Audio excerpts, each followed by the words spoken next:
Quando parliamo di digital divide parliamo anche di un fenomeno che ormai è onnicomprensivo della nostra società.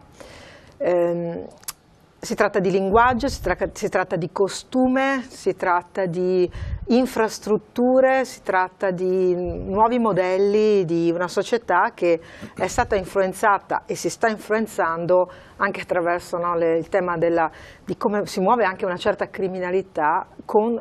attraverso questi nuovi strumenti della vita comune di fatto.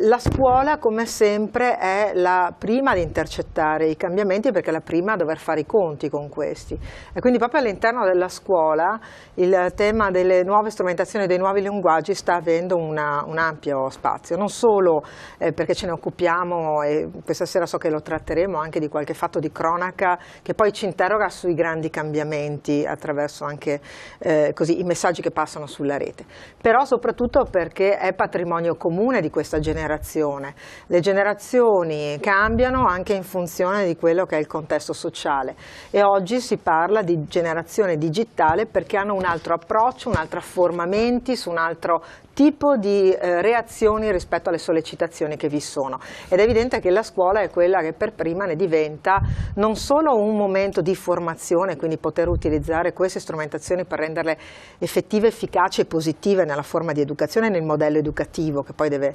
consumarsi a scuola, ma perché ne intercetta anche le problematiche e i bisogni. Ecco, sono i due fronti credo che vanno